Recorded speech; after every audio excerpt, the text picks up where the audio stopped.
मित्रांनो, पुणे जिल्ह्यातील मावळ तालुक्यात पूल कोसळल्याची दुर्दैवी घटना घडली। या दुर्घटनेमध्ये एकूण 20 ते 25 जण वाहून गेल्याची भीती व्यक्त केली जात आहे, तर 6 जणांचा मृत्यू झाल्याची माहिती माध्यमांकडून देण्यात आली आहे। बचाव कार्य पार पडत असून दुर्घटना घडली तेव्हा पुलावरती किमान 100 पर्यटक असल्याचं सांगण्यात येतंय। मावळ तालुक्यामध्ये तळेगाव दाभाडे शहराजवळ कुंडमळा हे ठिकाण आहे। इथले रांजण खळगे प्रसिद्ध असल्याने या परिसरामध्ये कायमच मोठी गर्दी असते, विशेषतः पावसाळ्यामध्ये। शनिवारी रविवारी इथे पुणे परिसरातील पर्यटक मोठ्या प्रमाणावरती गर्दी करतात। अशाच एका मोठ्या प्रकारची गर्दी या परिसरामध्ये होती। या परिसरात इंद्रायणी नदीच्या पात्रामध्ये रांजण खळगे असल्याने पुलावरून नदीचा प्रवाह पाहण्यासाठी गर्दी करण्यात येते। आज दुपारी 3-3:30 वाजल्याच्या सुमारास पुलावरती पर्यटकांची गर्दी झालेली होती। साधारणतः 100 पर्यटक पुलावर असताना पुलाचा मधला भाग कोसळला। पूल कोसळल्यानंतर लोखंडी गर्डरमध्ये अडकून 3 पर्यटकांचा जागीच मृत्यू झाल्याचं सांगण्यात येतंय, तर वाहून जाणाऱ्या 5 ते 6 जणांना वाचवण्यात यश आल्याचं माध्यमांकडून सांगण्यात आलंय।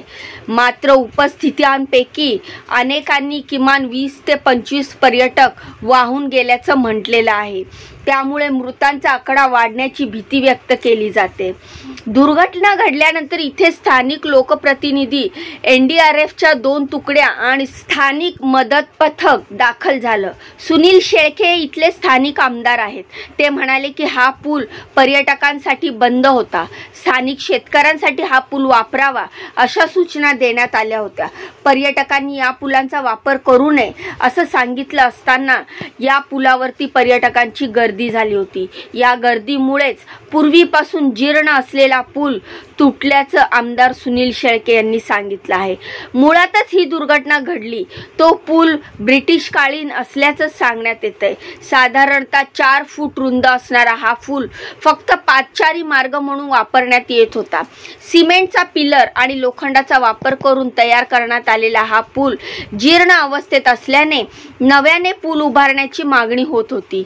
नव्याने पुलाची मागणी मान्य करण्यात आली होती, त्यामुळे जुन्या पुलाचा वापर फक्त स्थानिक शेतकऱ्यांनी करावा अशी सूचना देण्यात आल्या होत्या। मात्र या पावसाळ्यापासूनच कुंडमळा इथे पर्यटकांची गर्दी होत होती।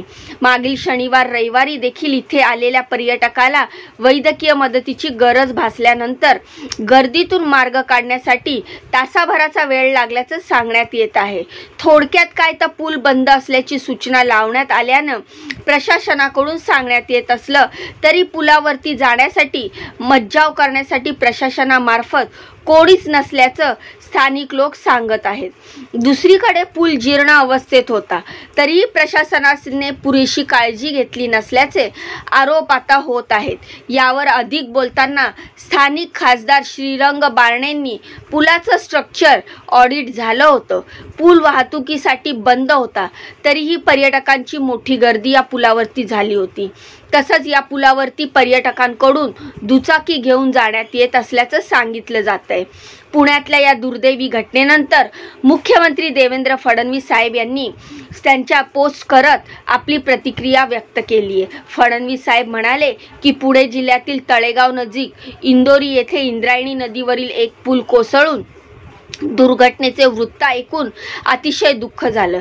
या घटनेमध्ये प्राथमिक माहितीनुसार 2 जणांचा मृत्यू झालाय। मी त्यांना भावपूर्ण श्रद्धांजली अर्पण करतो। त्यांच्या कुटुंबियांच्या दुःखामध्ये आम्ही सहभागी आहोत। या घटनेसंदर्भात विभागीय आयुक्त, जिल्हाधिकारी, पोलीस अधीक्षक आणि संबंधित तहसीलदार यांच्याशी मी सातत्याने संपर्कात आहे। काही जण वाहून गेल्याने त्यांचा शोध युद्ध पातळीवर घेतला जातो। घटनास्थळी NDRF पाठवण्यात आलेले आहे। मदत कार्याला तातडीने वेग देण्यात आलेला आहे। 6 जणांना आतापर्यंत वाचवण्यात यश आलंय। सर्व यंत्रणांना अलर्ट मोडवरती देण्याचे आदेश देण्यात आलेत। 32 लोक जखमी झालेत, त्यापैकी 6 गंभीर जखमी आहेत। त्यांच्या उपचारासाठी रुग्णालयामध्ये दाखल करण्यात आले। स्वतः विभागीय आयुक्त घटनास्थळाकडे रवाना झाले अशी प्रतिक्रिया मुख्यमंत्री साहेबांनी दिलेली आहे। तर उपमुख्यमंत्री अजित अजितदादा पवार यांनी या दुर्घटनेनंतर असं म्हटलंय की या घटनेची माहिती मी घेतलेली आहे, कलेक्टरांना तिथे पाठवलेलं आहे, याची माहिती घेऊन ते मला कळवणार आहेत. सुनील शेळके तिथे गेलेले आहेत, वेगवेगळी माहिती तिथून मिळत आहे. NDRFची टीम तिथे गेलेली आहे, आजूबाजूच्या नगरपालिकांच्या टीम तिथे गेलेल्या आहेत. प्रथमदर्शनी असं सांगण्यात आलंय की लोखंडी ब्रिज होता, तो फार जीर्ण झाला होता, त्याच्यातून जास्त लोक तिथे राहिले होते, मोटरसायकल पण तिथे जात येत होत्या. त्या वजनाने तो पूल कोसळला. तिथं 8 कोटीचा एक पूल मंजूर झालेला आहे, पण याबद्दलची सगळी इत्थंभूत माहिती कलेक्टर साहेबांना द्यायला सांगितलेली आहे.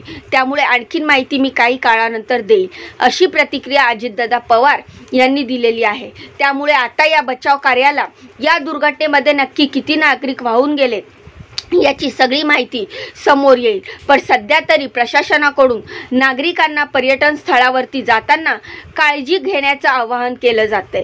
या संपूर्ण घटनेबद्दल तुमच्या काय प्रतिक्रिया आहेत, काय तुमची काय म्हणणे आहे, मला कमेंटच्या माध्यमातून नक्की सांगा.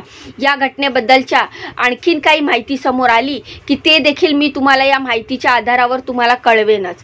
पण तुम्ही मात्र चॅनलला आताच सबस्क्राईब करून ठेवा, बाजूचं बेल आयकन दाबा, जेणेकरून मी ज्या नवीन अपडेट्स टाकत असते त्याचं नोटिफिकेशन तुम्हाला मिळेल आणि एकही व्हिडिओ तुमच्यापासून स्किप होणार नाही.